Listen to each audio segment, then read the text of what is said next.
Naomi Klein, etc., etc.? Thank you.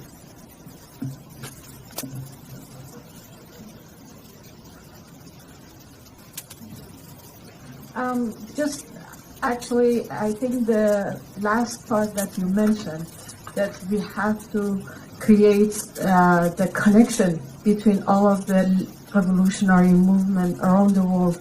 I think it's very, very important.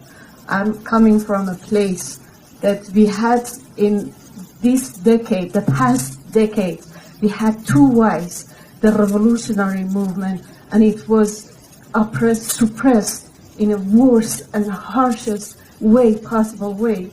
And yet, we haven't heard any support from the revolutionary movements around the world to support those peoples, support the workers in Iran. I'm talking about Iran. Right now, the exploitation of the workers, it drained them to the worst situation, like for a few decades, past a few decades, worse than slavery.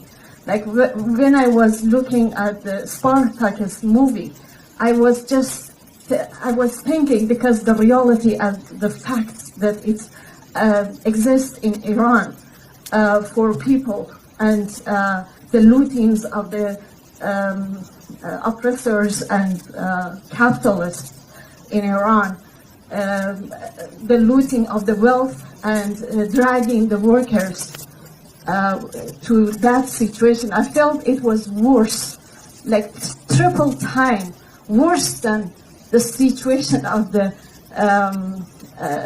slaves at that point.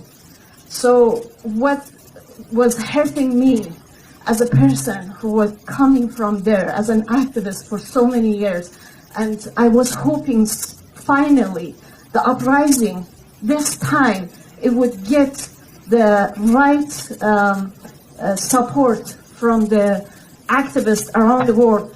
I was totally disappointed.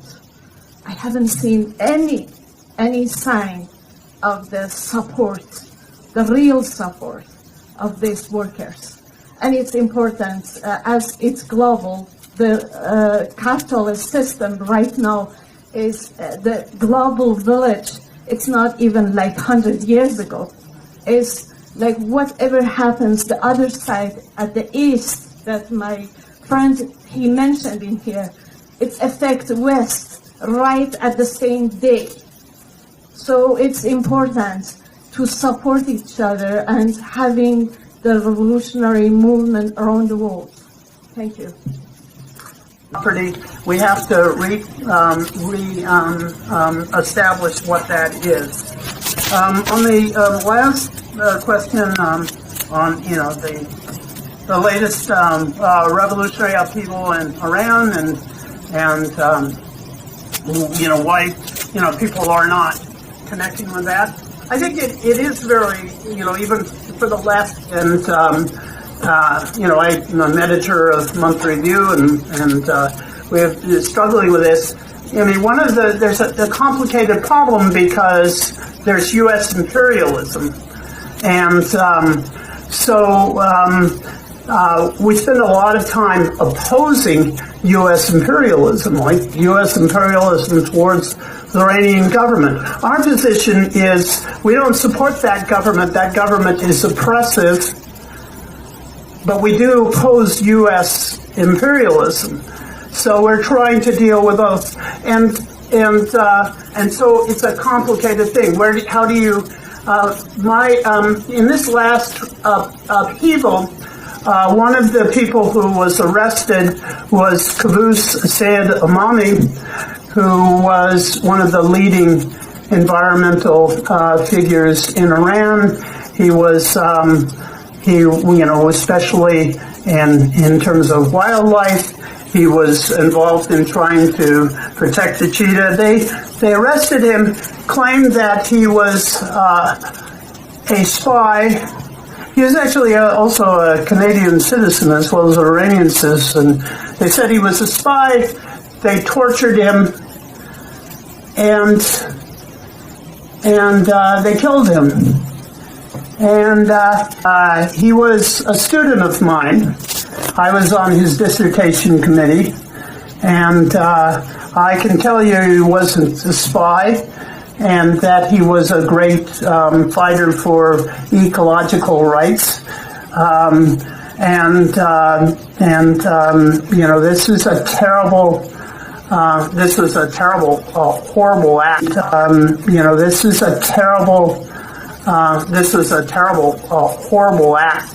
And I and others, wrote letters on this to different places, American Sociological Association, the U.S. government, which is spitting into the wind. I mean, we wrote to the Canadian government, which didn't really respond either. We tried to deal with this terrible oppression, and he was rounded up in response to this latest struggles, and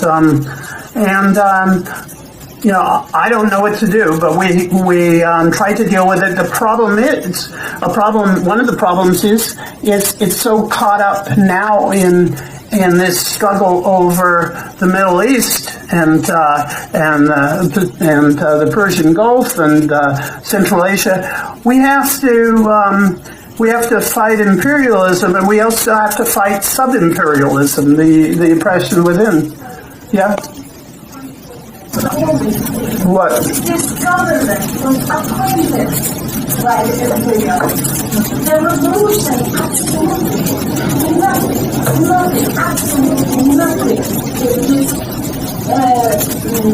religious state attacked on them. They took power and they suppressed the revolution. Yeah. At that time.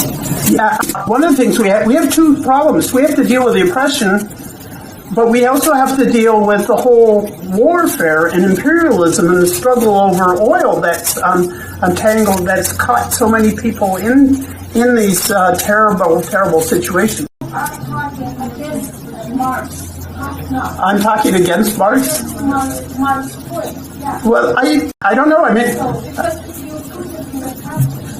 I think that I think that people do need to struggle for greater freedom in Iran. I think that I would like to see that regime overthrown. But I'd also but it's we have to understand that what happened, the whole problem. We also have to put in the whole context of U.S. imperialism and the Middle East, in which the United States is now gearing for war with Iran, and I think I'm concerned about that too.